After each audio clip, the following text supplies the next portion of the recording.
नमस्कार, good evening. बहुत स्वागत है आप सबका। मैं पुनीत पाठक हूं और आप देख रहे हैं खबरों का महाबुलेटिन न्यूज डिकोड, जहां आपको मिलती है खबर A to Z। तो आज की बड़ी खबरें और उसके पीछे की असल खबर का सिलसिला शुरू करें। तो आज इन तमाम बड़ी खबरों के अलावा भी कुछ ऐसी खबरें जो आप तक पहुंचानी जरूरी है। शुरुआत करते हैं आज की सबसे अहम और बड़ी खबर के साथ। लोकतंत्र में जनता जनार्दन होती है। चुनाव लोकतंत्र का उत्सव होता है जो हर 5 साल में एक बार आता है। हमारे देश में इतनी बड़ी आबादी के बीच में चुनाव करवाना हमेशा चुनौती है। हर साल किसी न किसी राज्य में चुनाव होते ही रहते हैं। कर्नाटक में आज वोटिंग हो चुकी है और एग्जिट पोल्स भी आप तक शायद पहुंचे हों। एग्जिट पोल्स ने भी अपने तरह से नतीजों का आकलन किया है। हम इन एग्जिट पोल्स को डिकोड करेंगे, लेकिन इसके पहले आज जो तमाम बड़ी चीजें हुई हैं इस पर भी एक नजर डालते हैं। दरअसल सवाल सबके जहन में कि कर्नाटक का किंग आखिर कौन बनकर उभर रहा है। तो देखते हैं कि कर्नाटक का किंग कौन, इस पर क्या रिपोर्ट्स हैं।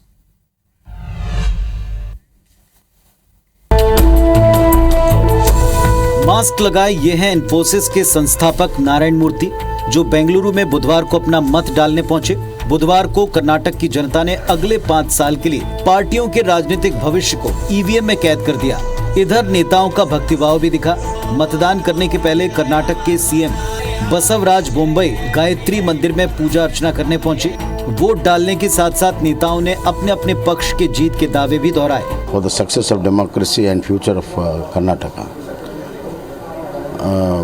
I am sure that we will get absolute majority and we'll have a very stable and strong pro-development government next 5 years. Development भी होता है, इसलिए लोग चाहते हैं। जैसे चुनाव चल रहा है और कांग्रेस पार्टी थम्पिंग मेजॉरिटी से चुनाव जीतेगी। कर्नाटक में वोटिंग के बीच छत्तीसगढ़ बीजेपी प्रदेश अध्यक्ष ने बजरंग बली के अपमान का बदला लेने के लिए वोट डालने की अपील की। तो मुख्यमंत्री भूपेश बघेल ने दावा किया कि 13 मई को बीजेपी को अच्छा सबक मिलेगा। एक तरफ खूब पैसा बांटा जा रहा है और दूसरी तरफ लोगों का प्यार है।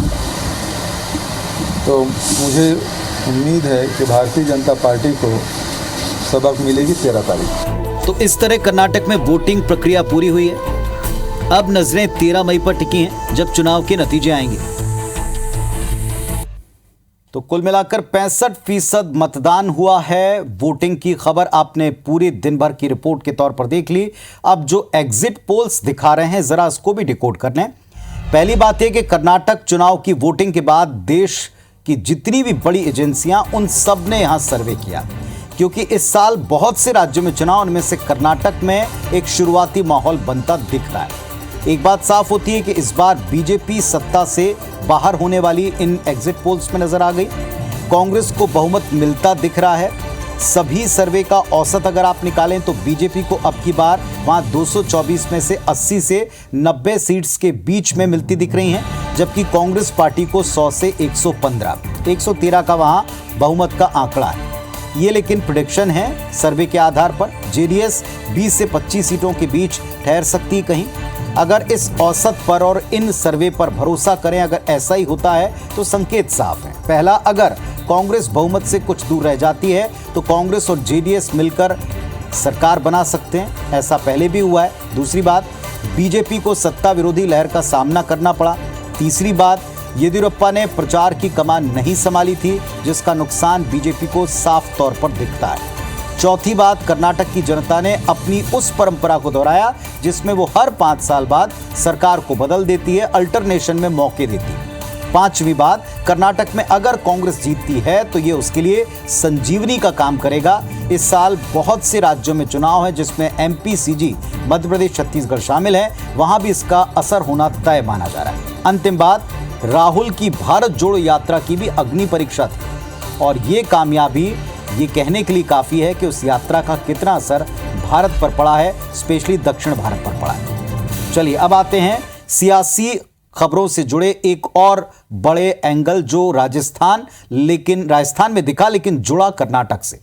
खबर राजस्थान से, जहां प्रधानमंत्री मोदी ने 5000 करोड़ के विकास कार्यों का शिलान्यास किया। कार्यक्रम के दौरान भारी संख्या में लोग उनको सुनने देखने पहुंचे और जनसभा में पीएम मोदी और गहलोत जिस अंदाज में नजर आए, वो भी दिन भर सवालों के दायरे में आया।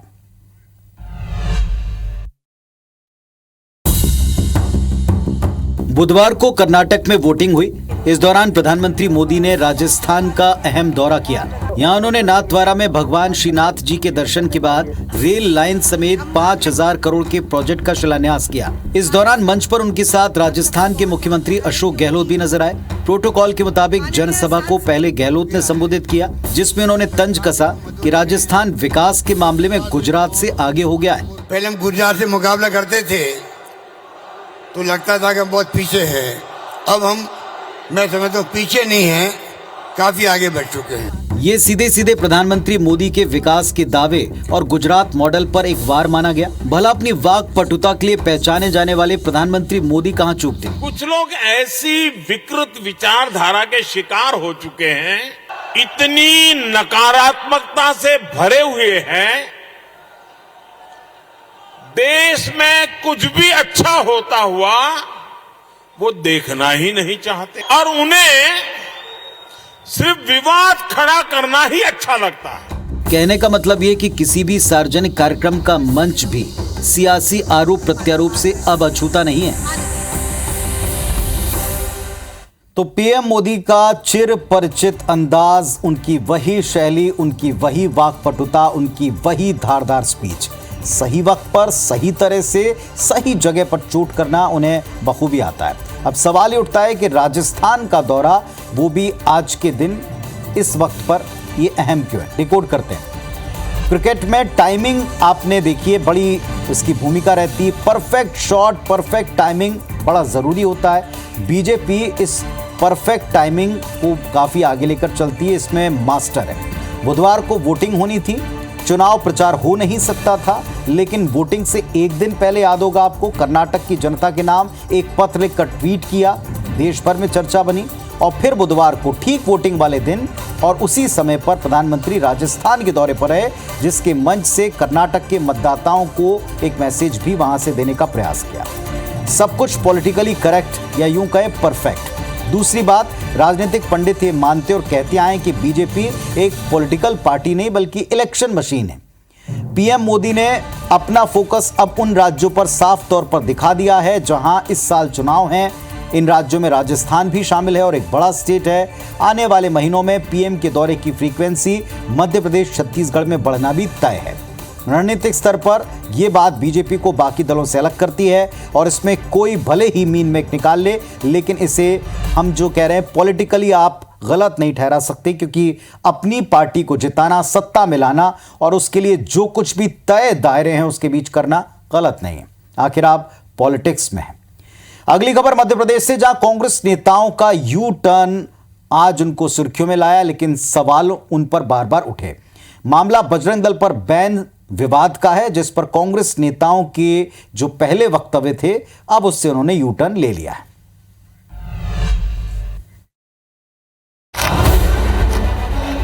कर्नाटक का चुनाव बजरंग बली के नाम रहा। अब तो वोटिंग भी हो चुकी है, लेकिन बजरंग बली और बजरंग दल पर सियासत नहीं थमी है।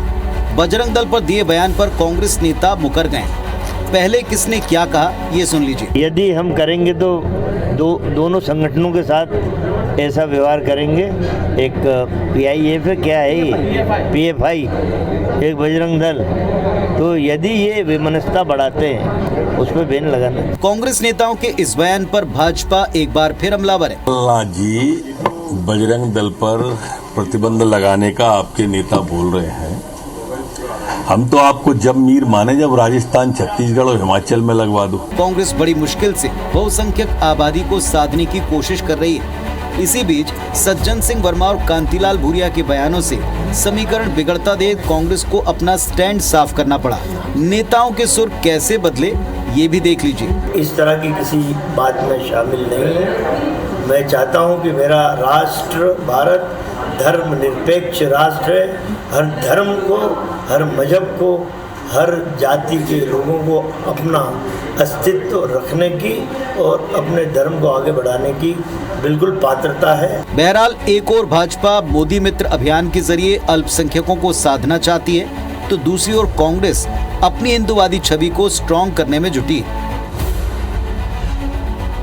तो साहब इस खबर को हम डिकोड करेंगे, लेकिन आपने अगर सज्जन सिंह वर्मा को पहले जो वो वक्तव्य दे रहे थे और बाद में जो यू टर्न वाला वक्तव्य था, इसमें अगर देख लिया हो तो काफी कुछ समझ में आ जाएगा। अब की बार वो बड़ा सा लाल रंग का तिलक मस्तक पर सजाए हुए थे।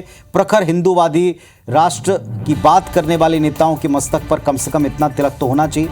खबर आप देख चुके हैं। कर्नाटक जैसे अहम राज्य के चुनावी घोषणा पत्र में जो बात डंके की चोट पर कांग्रेस कह रही थी, अब चौतरफा गिरने के बाद उस पर कांग्रेस नेताओं के सुर बदल गए। सवाल उठता है, आखिर इसकी जरूरत क्यों आन पड़ी? डिकोड करते हैं।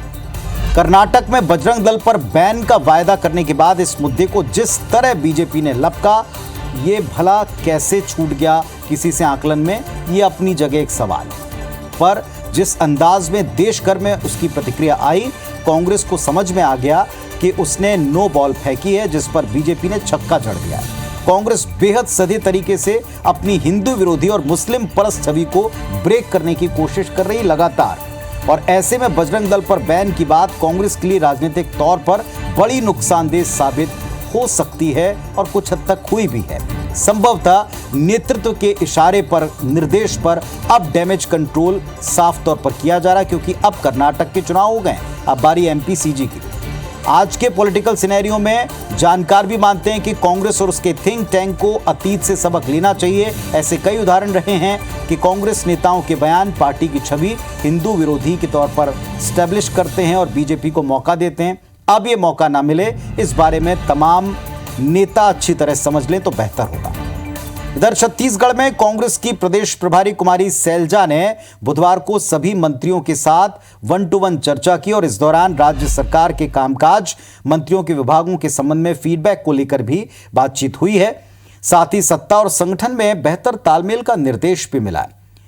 प्रदेश प्रभारी ने मंत्रियों के प्रभार क्षेत्र और उनके विधानसभा क्षेत्र के संबंध में इस दौरान विस्तार से बातचीत की है। इससे पहले प्रदेश प्रभारी कुमारी सैलजा ने कहा कि वे लगातार कांग्रेस के पदाधिकारियों, विधायकों से चर्चा कर रहे हैं।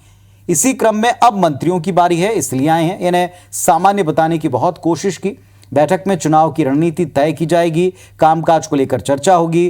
प्रभारी से चर्चा करने के लिए आबकारी मंत्री कवासी लखमा ने कहा कि सरकार के कामकाज और चुनाव की तैयारी पर ही बात हुई, यानी समीक्षा की बातों को लगातार मीडिया में आने से थोड़ा सा परहेज इसमें किया गया। चलिए, आने वाले वक्त में जिस अंदाज में ये सारी मीटिंग्स हो रही हैं या जिस तरीके से ये सारी बातें की जा रही हैं, उसके बाद हम ये कह सकते हैं कि आने वाले वक्त में कांग्रेस पार्टी में कसावट की तरफ पूरा ध्यान रहेगा। वैसे चुनावी साल में कांग्रेस प्रदेश प्रभारी का ये दौरा सामान्य है, लेकिन इस बार कुमारी सैलजा ने मंत्रियों के साथ 1-to-1 चर्चा और इसे समीक्षा न कहकर केवल औपचारिक मुलाकात कहा। इस बात को जरा हम डिकोड करते हैं। चुनावी तैयारियों को अंतिम रूप देने कुमारी सैलजा मंत्रियों के विभागों का फीडबैक ले रही हैं, ताकि संगठन आगे की रणनीति उसी मुताबिक तैयार करेंगे। चुनावी अखाड़े में उतरने से पहले कुमारी सैलजा ने मंत्रियों से 4.5 साल का रिपोर्ट कार्ड लिया है और इसके साथ सभी प्रभारी मंत्रियों को संगठन से तालमेल बढ़ाने की नसीहत भी दी है, जो पहले भी दी जाती रही। तीसरी सबसे अहम बात, कुमारी सैलजा ने मंत्रियों को करप्शन के आरोपों से कैसे काउंटर अटैक करें, पहले तो बचें और अगर सामने आता तो कैसे काउंटर अटैक करें, इसका भी निर्देश दिया है। जनता के बीच में मंत्री अपने अपने विभागों की बड़ी और महत्वाकांक्षी योजनाओं को प्रचारित करें, इस पर जोर दिया है। छत्तीसगढ़ कांग्रेस की ये कवायद राजस्थान की तर्ज पर है, जहां पार्टी ने बहुत अच्छी रणनीति के साथ काम किया है। लेकिन अब एक बात और स्पष्ट है कि आते समय में जहां बीजेपी अपनी सक्रियता ग्राउंड पर, जमीन पर बढ़ा रही है और उसकी ताकत संगठन है, तो संगठन के स्तर पर कोई चूक ना हो, तालमेल में कमी ना हो, इस पर कांग्रेस का भी ध्यान है, जो अच्छी बात है तगड़ी फाइट के लिए। अब आते हैं साहब उस फिल्म पर और उस विवाद पर जो सारे देश में चर्चित है। खबर फिल्म द केरला स्टोरी से जुड़ी, जिसको लेकर मध्य प्रदेश, छत्तीसगढ़ दोनों जगह सियासी पारा चढ़ा है। कैसे, जरा देखें।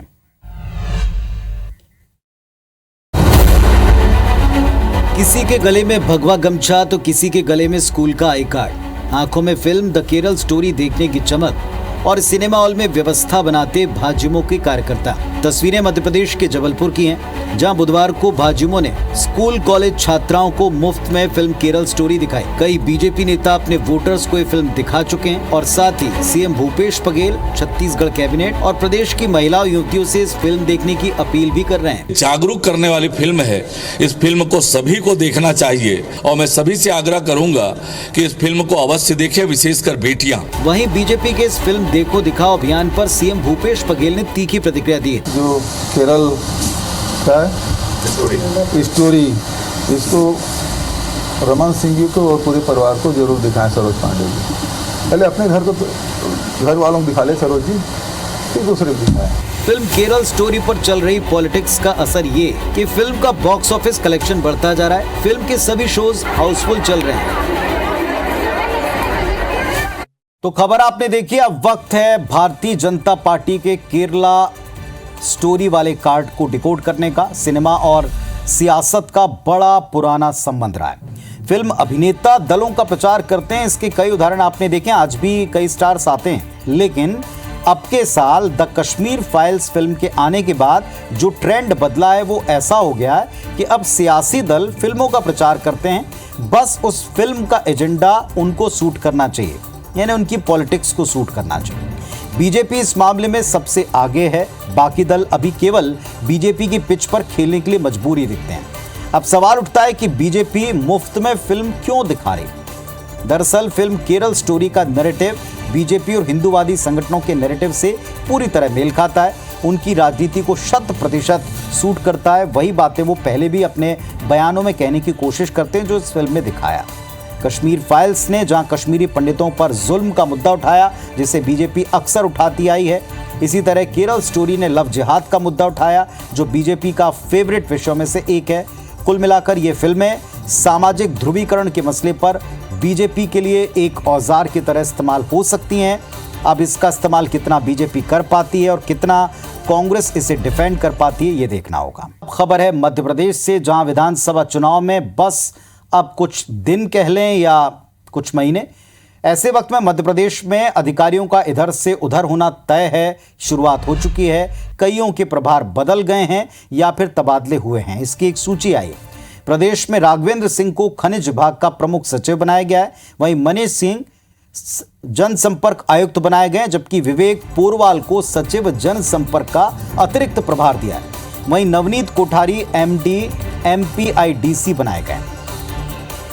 तो शिवराज सिंह चौहान ने प्रशासनिक सर्जरी कर दी। इसके क्या मायने हैं और इस वक्त क्या मायने और निकाले जा सकते हैं, इनको दोनों को डिकोड करते हैं। 100 की सीधी एक बात यह कि भले ही कहने को ब्यूरोक्रेसी तटस्थ रहती है, जो कि उनका दायित्व है, लेकिन प्रैक्टिकली ऐसा होता नहीं है। मुख्यमंत्री, मंत्री सभी अपने पसंद के अधिकारियों को उन जगहों पर रखना चाहते हैं जो या तो कमज़ोर हों या जहां गड़बड़ियों की आशंका हो। ये साल चुनावी है। शिवराज सिंह चौहान कोई रिस्क लेना नहीं चाहते। वो ये चाहते हैं कि चुनावी साल में उनकी सरकार की छवि इस पर कोई डेंट ना लगे, जो सही है। योजनाओं का भरपूर प्रचार हो पाए, आम लोगों की शिकायतें तत्काल निराकृत की जाएं, और ऐसे में शिवराज सिंह ने अपने पसंद के चुस्त दुरुस्त अफसरों को उनकी योग्यता के लिहाज से इधर से उधर किया या जिम्मेदारियों को बदला है। शिवराज को करीब 18 साल का अनुभव है प्रशासन का। वो अधिकारियों की नस नस से वाकिफ हैं। अधिकारी भी समझते हैं कि सरकार या प्रशासन के सरकार के मुखिया क्या चाहते हैं, तो उस आधार के ऊपर सारा काम बेहतर होगा, ये सोचकर ही ये सूचियां आई हैं और कुछ और सूचियां अभी आगे आएंगी। अब खबर है साहब पड़ोसी मुल्क पाकिस्तान से, जिस पर सारी दुनिया देख रही कि कैसे वहां सिविल वॉर की स्थिति बन गई। एक रिपोर्ट देखिए जरा।